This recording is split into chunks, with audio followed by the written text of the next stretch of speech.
Alright, welcome back to the 30-day scripting challenge. It is day 21, and it is the last day of this week 3, the portion, basically. Now, I wasn't exactly too happy with how I made the quest system in the last video. I definitely could have framed it way better, and there was a lot of improvements I could have made with the quest system, but, I'm just not too proud of it. It's not my best work, but anyways, I tried to get that out there. Day 21, it's a lot simpler. It's a dash system as well as a double jump system that we're gonna give to the player. So that way the player can jump and they can double jump and they can dash as well. So all we're gonna really need to do is just have a place where we can hold all of the data for the player. So in this case, I'm gonna use a local script, though you would probably just use a module script inside starter player scripts, and then inside that you'd put two other ones. That main module script would be the controller. So in this case, this script here is the player controller. So we can just go on ahead and call this player controller. And in here we put two module scripts that'll handle our movement. So in this case, this module script here would be the dash module, and this one here would be the double jump module. And we would both use these when we're getting our player controller. This kind of will connect both of them together, or connect to the client, right? So all we really need is we need the dash module and we need the double jump module right here. And then, we'd run our init function for it, basically, as well as when the player, input. So we probably want to get user input service as well then. So I'll just get user input service here. And we would just basically check when the player has input. So user input service input again, the connect function. So then here we would check if our inputs are equal to whatever we'll assign to activate a dash or a double jump. Alright, so let's start with dashing. Alright, so the way we want to get a dash is we want to calculate the direction the player is moving to, even accounting for shift lock, boost the player in that direction while also playing an animation. And speaking of which, the only setup I did was I made I didn't make these, I just took them off the toolbox, but I've got some dash animations here that I'll put inside of the dash module here, so that way we can easily access it here. And also, I'll probably make a double jump one, or not make, I'll find double jump one. Okay, and I've got a nice flipping animation that we'll use for the double jump.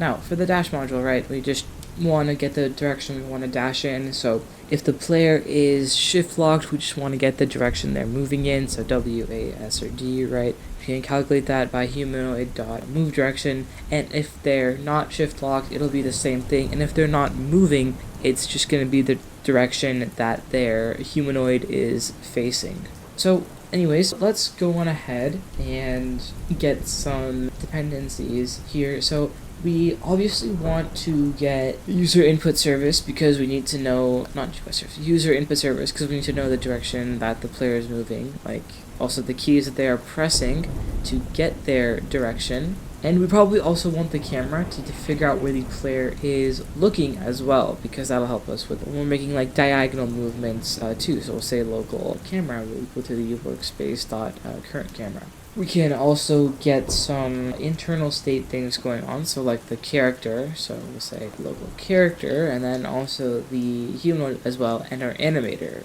because we're going to load animations, and maybe one for our animations as well here, so we can store all of the things. And then also to help it, we'll probably have the animations that are currently active, and also a toggle between using our forward 1 and forward 2 animation, because we want to switch between these two when we're using it. So we'll say forward a toggle, and that will equal to want to use the first one, right?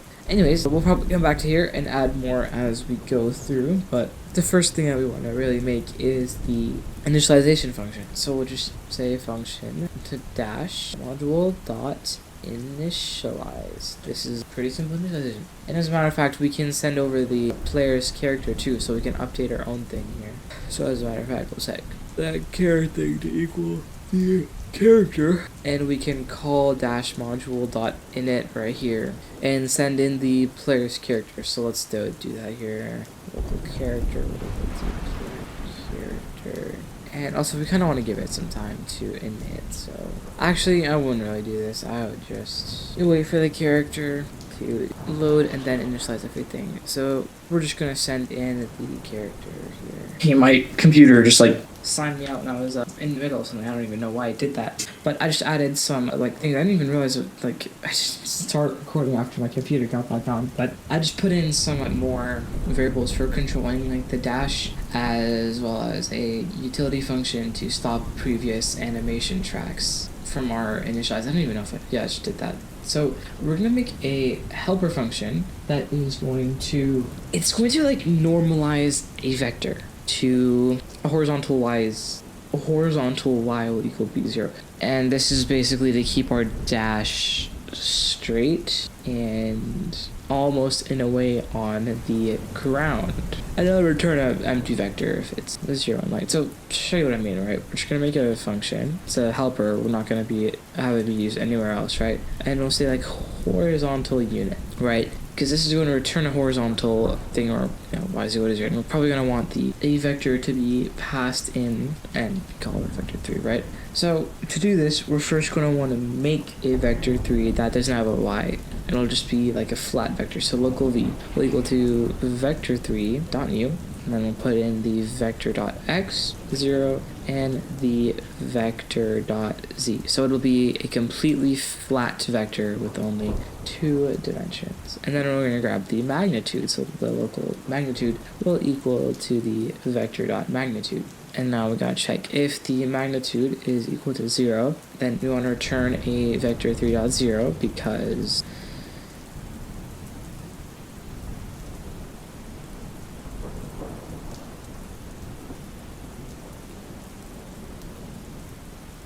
we know that it is a 0 length magnitude, and not 0 length magnitude, it's just a 0 length vector, so we don't need to normalize it. So we're simply just going to return vector 3.0, or just an empty vector, it doesn't matter. And if not, we're just going to return the vector divided by the magnitude, which normalize it to a horizontal y is equal to 0, so it should be good there. Now we can also make a utility to check if the player is shift locked. This will save us a lot of time from, having to type out the entire UIS.mousepaper, mouse shift lock or whatever throughout the entire thing. Local function, is shift locked, right? And then I could just have it say it returns a boolean. And here we can just return user input service dot mouse behavior is equal to enum dot mouse behavior dot lock center, meaning shift locked. So if this is true, then it'll return true. If it's false, it'll return false. Well, pretty simple. We're also going to continue on. Actually, I can change this too to check if the track is playing. Just to loosen that up a little bit. Now that we have our main utility and helper functions, we can start to go on to our ideal loop here, which is to use your humanoid move direction that also respect like this mapping.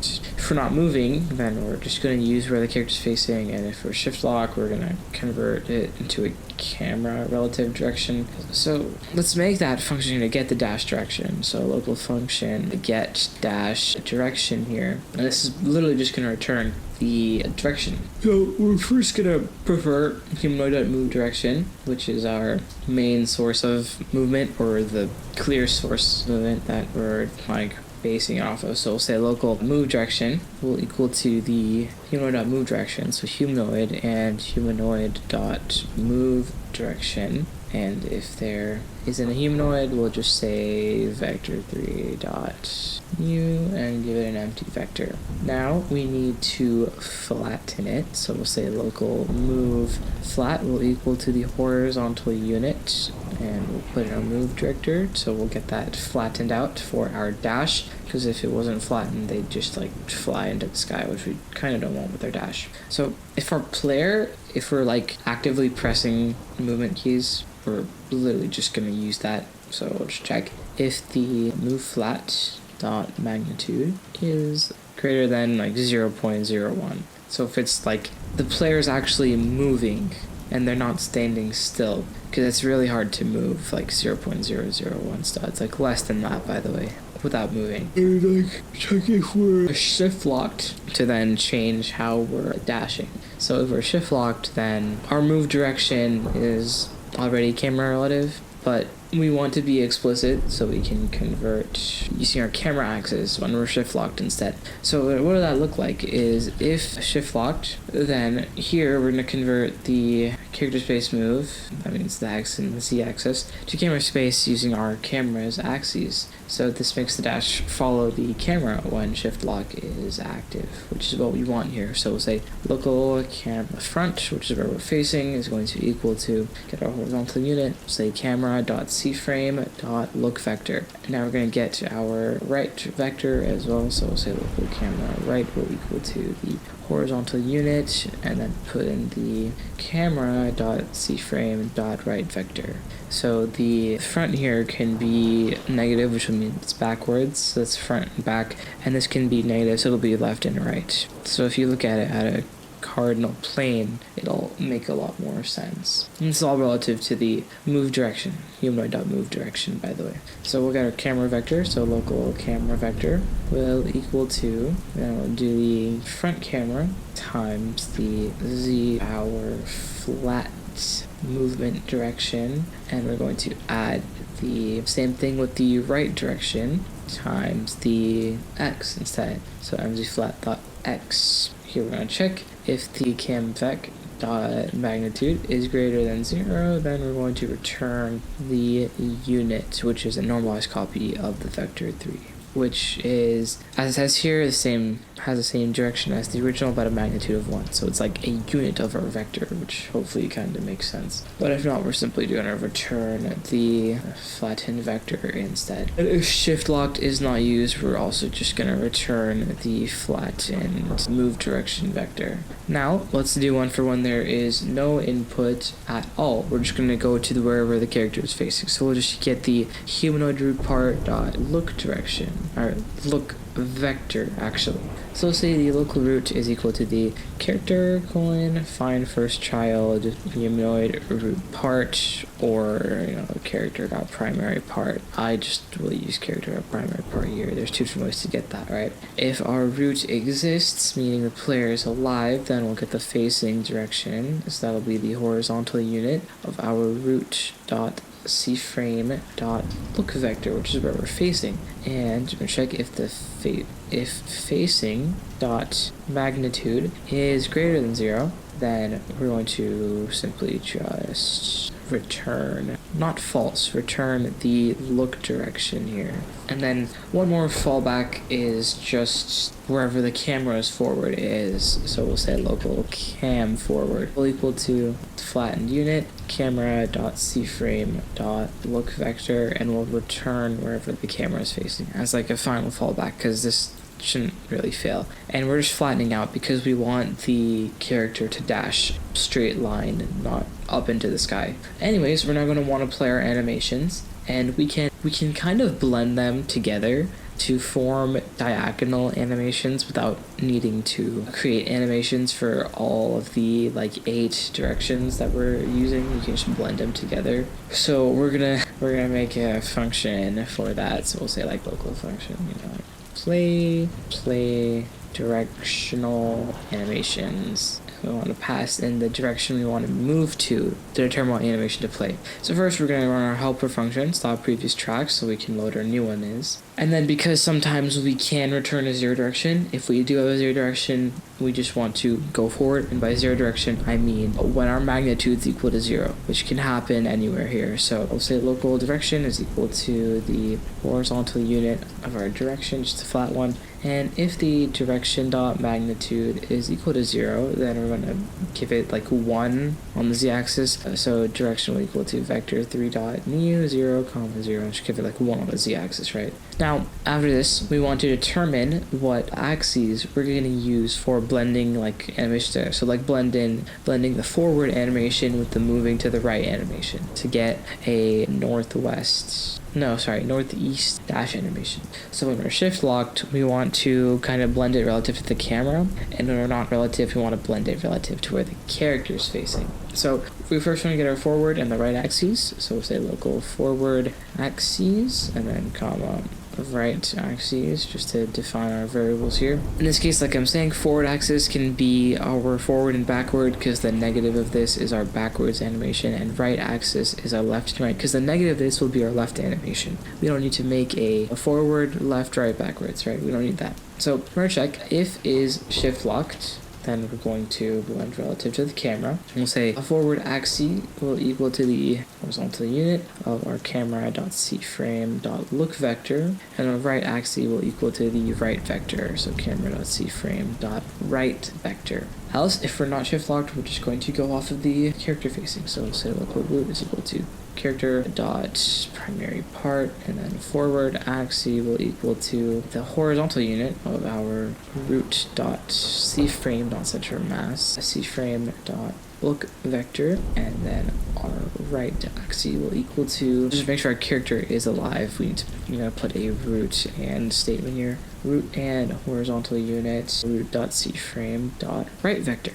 And as a fallback here, we can just set it to the camera. Horizontal unit camera dot cframe dot look vector. Okay, now we want to get some dot products here that can help determine our direction, like diagonally, basically, for if we want to be like forward, right, forward, left, back, left, whatever, right? So say local forward amount, then I'm running forward will equal to, I run mat.clamp so we don't get like fully like bad negative numbers. We're going to put in our direction value, and then we're going to run a colon dot here, and here we're going to pass in the forward axis. Our mid number here will be -1 and +1, so it'll just give us a general amount here. As well as that, we're going to do the same thing for the right amount. So mat.clamp direction colon dot right axis -1, because it'll either move left or it'll move right, because these are the two control variables that we have here. Now we can do our forward or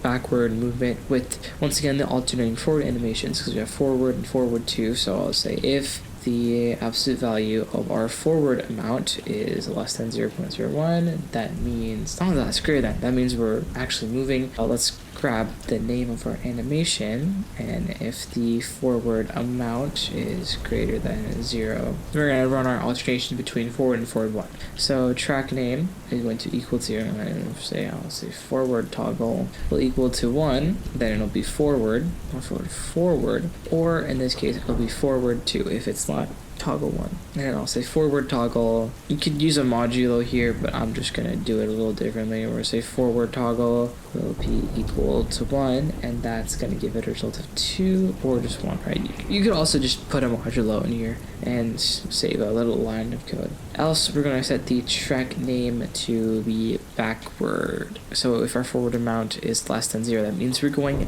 backwards. And you can assume we're gonna do the same thing with the left side as well. But anyways, we're gonna play our animation now. So we'll say local track equal to animator load animation, find our track name here, and then we'll put some blending stuff here. So we'll say track.priority is going to equal to enum.animation priority action, to make sure that this is not a idle or movement, it's going to be a single thing, so it'll apply proper priority to it. And we're going to say track play. I explained the priority so wrong. Oh my goodness. That's not what it does. It sets priority based on what priority it is, meaning like what will play over the other, right? Now anyways, we'll say track adjust weight. And you can just read it here. It changes the weight of an animation with the optimal fade time parameter, determining how long it takes for the weight current to reach the weight target, right? We're going to want to get the mat.abs. So mat.abs basically mat.absolute value, and for anyone who failed 6th grade math, absolute value is the distance from a number to 0.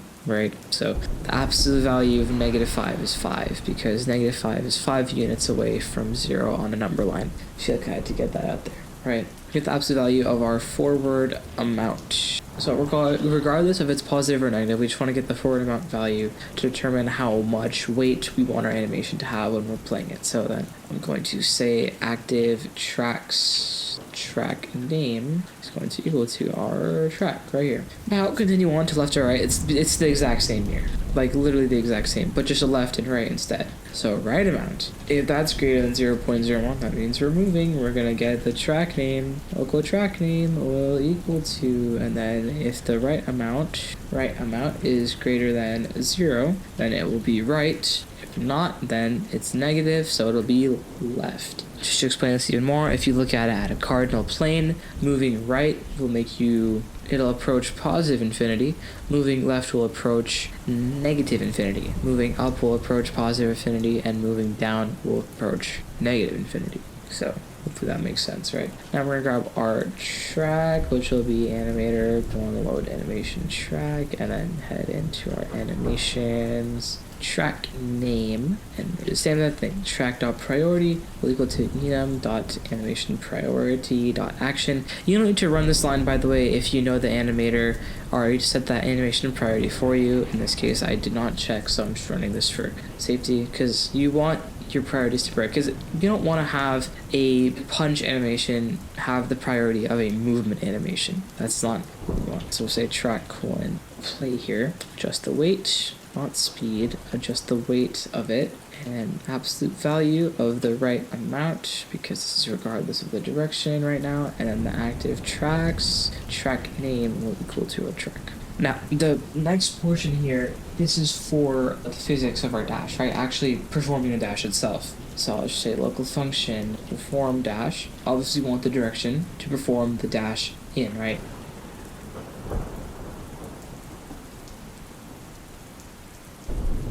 Pretty much here, we're doing all the logic of our dashing, like boosting the player in the direction and applying everything that we need to, right? So first off, I have a variable I created called isDashing. That's going to be our control to determine if the player can dash or not. So if not isDashing, as well as that, we want to know if our direction is greater than 0 and not direction, or wait, and the direction dot magnitude is not equal to 0. In this case, if it's 0, that means they're not moving in any direction, which we don't want. So if neither of these conditions are true, then we're going to move on. We're going to say isDashing will be equal to true, and then from there we can grab our root. So local root will equal to the character.primary part. Now, you can include, because I put here the dash Y boost, this will like boost you in the air when you dash, because it's nice to have it for when there's like those tiny little objects on the ground that might like mess up the dash. Having a slight Y boost can help with dashing to make it a little nicer. Or if your dashes are like a rocket jump, right, where you have a rocket boost, of course they'll go into the sky, right? So if the dash Y boost, right, if it's not equal to 0, meaning there is a Y boost, then we're going to want to get our velocity, and it's going to be root dot velocity here. Wait, is velocity deprecated? Damn.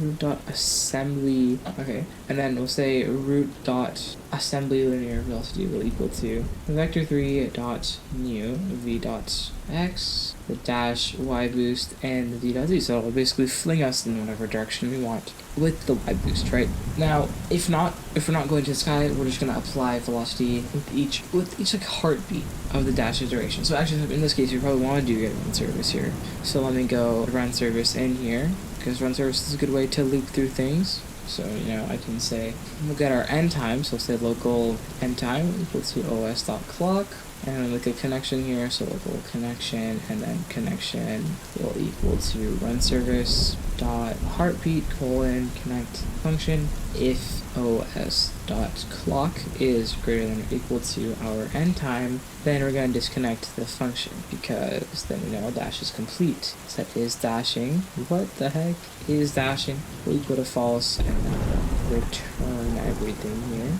If it's not, we'll set the current y to be our root dot assembly linear velocity dot y here, and the root dot assembly linear velocity will equal to vector3 dot new direction dot x times our dash speed here, and the current y and direction dot z times our dash speed. So it's very similar to what we're running up here, except with everything else. I did a comment there, actually. Oops. Alright, now all of our helpers and utilities are going to make a global function that our client can call to initiate the dash. So I can say dash module dot trigger dash, right, to trigger our entire dash thing. So this will perform all of our cooldowns and our state check while then triggering the dash itself. So if our character exists and our parent exists, that means our character is in the game and they're alive, right? We'll get our cooldown. So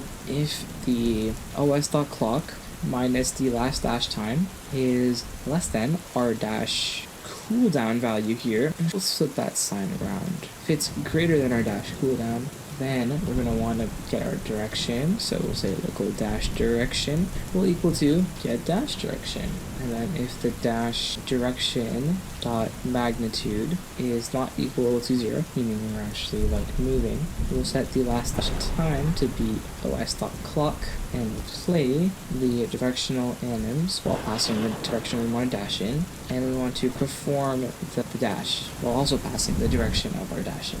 Now back to our client connector here.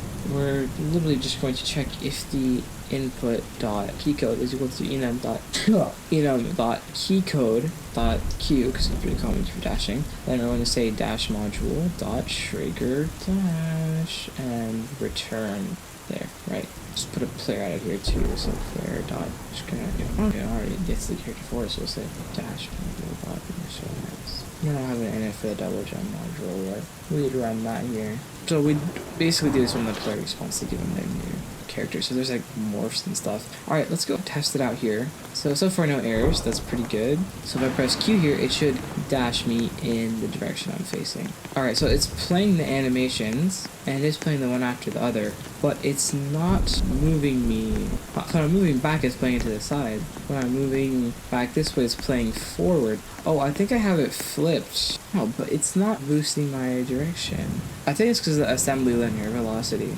Okay, just added the duration of the dash to it. Oh, yep, now it does that properly. Alright, so we're dashing. Okay, I think I might change that, honestly. It's still dashing me to... Yeah, it's dashing to the opposite direction, but the animations do work smoothly. So I need to like switch up the logic then for dashing, because it's doing it in the opposite direction. Okay, so if it's shift locked, we're just going to return the movement flat. I'll probably push this inside of here, so it shouldn't hit the movement flat, but if it does, it's the only fallback that there is. The same thing as here, so the local root would be character dot primary part and move dot c-frame look vector. Yeah, okay, so add that there to change the logic. So there we go. I think that's a lot nicer, having it be in the direction you're moving to rather than...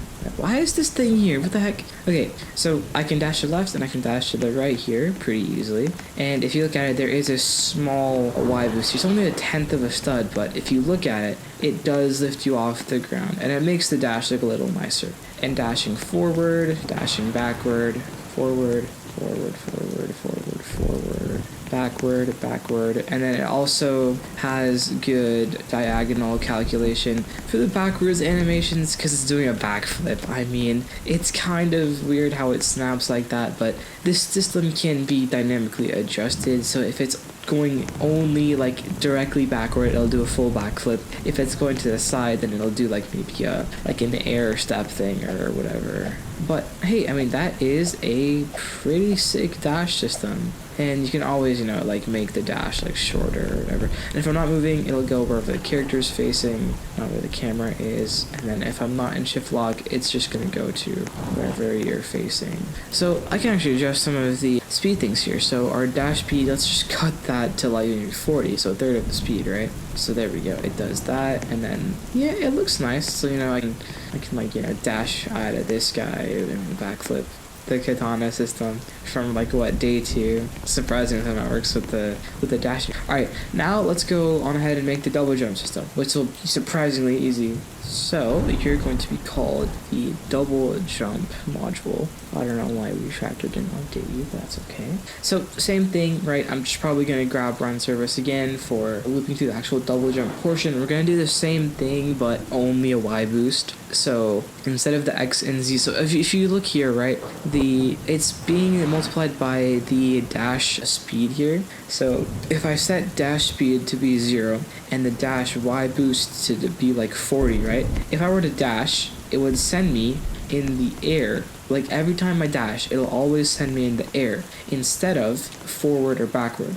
And we're literally just going to use that logic for our double jump.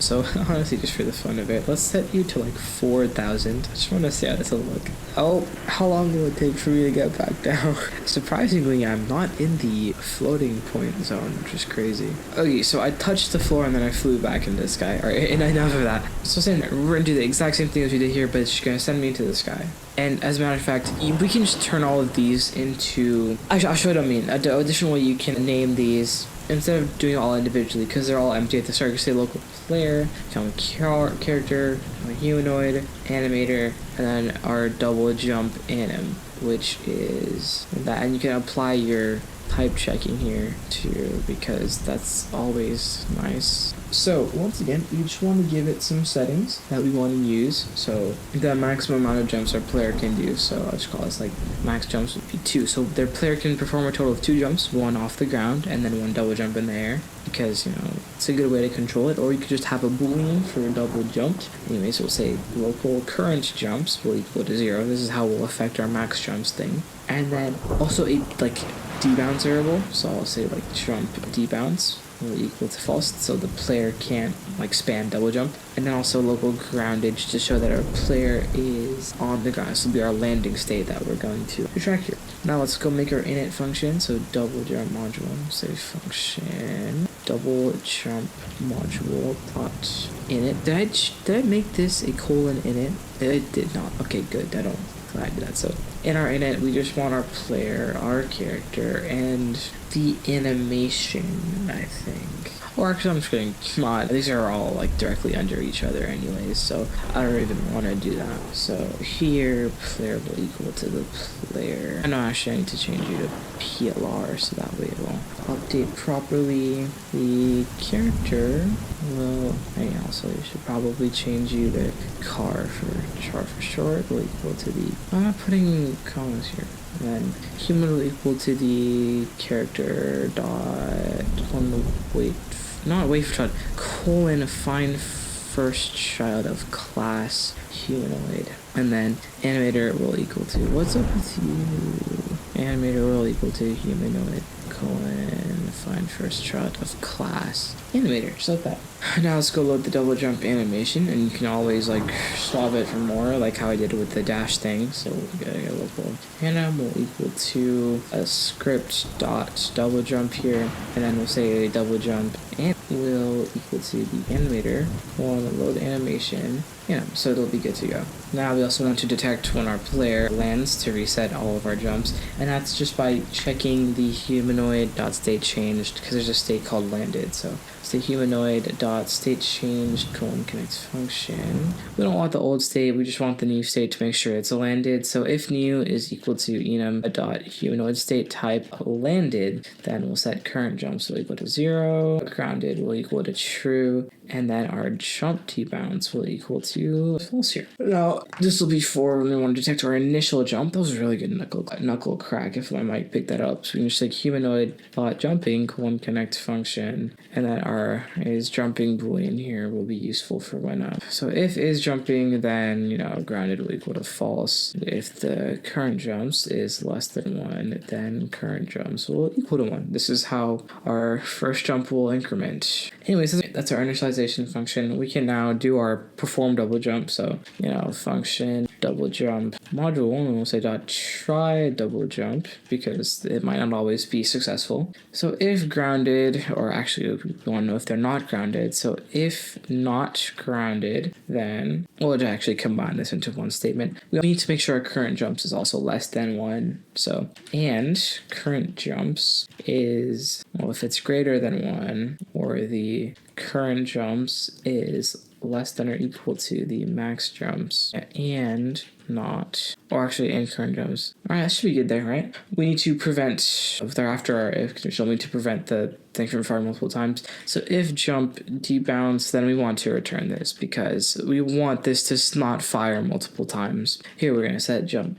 debounce equal to true, and then our current jumps will plus equal 1. Now we can apply the upwards boost. It's the same exact thing as our dash, but we're just only giving it the y stuff. So we'll get our root character, our primary part. If root, then the local velocity will equal to the root.assembly linear velocity, and root.assembly or linear velocity will to vector 3.new the velocity of x, and then in this case our humanoid.jump power, because we'll have the double jump be based on our jump power, and then our vector, not vector, our velocity, the z of our velocity. Right, now we're going to play the double. So if double jump anim, then we'll say double jump anim colon play here, and I did need to, should be the animation track, sorry, yep, colon play, and now we're just going to wait to prevent tons of like misfiring. We can do that with a simple task dot delay, like quarter, then we'll set the jump debounce here to equal to false, and that's it.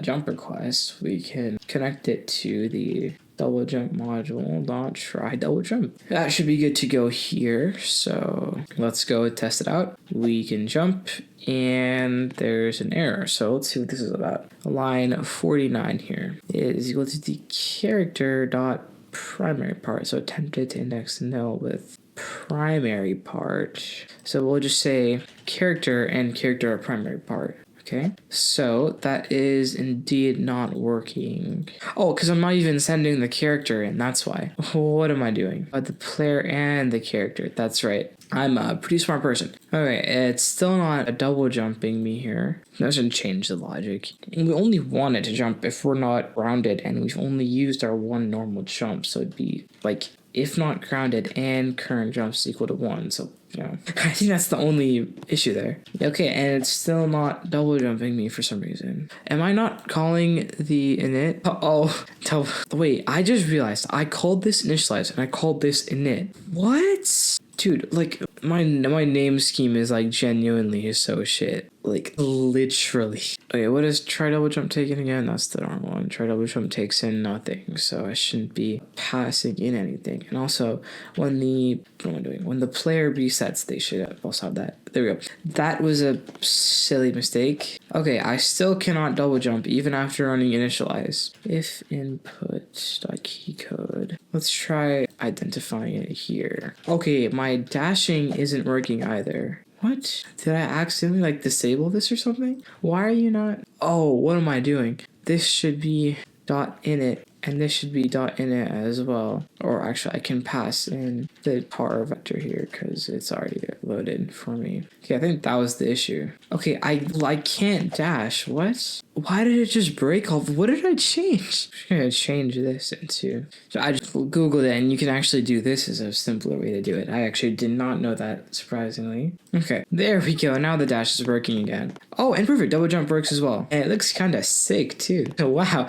I really like this double jump animation. That's really cool. So we got 2 good forward dashing. We have side dashing, and we have backwards dashing, and we have double jumping. So a pretty solid, like, how do I describe this? Like, ability-based movement, but there's still no directional movement, which is a little bit more difficult than actual dashing, because with the directional-based movement, you need to go way more into animation weights and overriding Roblox as default animations too, which it's not too difficult. It's very logic based and small errors are kind of annoying to catch. But hey, I really like how this like system works. I can jump over the door now. I don't even need to get a key. Like that's a super cool like flip animation. I like that. Anyways, that's it for this one. I don't even know how I'm gonna get a thumbnail photo for this, bro. Like seriously, how am I gonna get a thumbnail photo? It's gonna be really hard to get a thumbnail photo. But that's it. That's day 21, and I'm finished with the 3rd week. Now technically it's not a week, but I'm just gonna call it a week.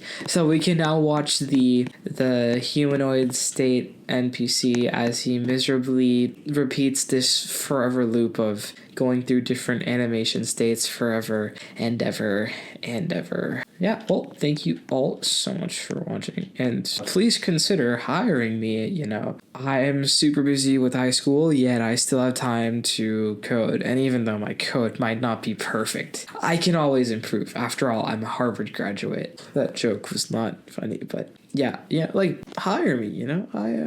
I need money. I gotta buy the Litter Robot 5 for my cats. So yeah, someone hires me and pays me nice $799 so I could buy the Letter Robot 5 Pro.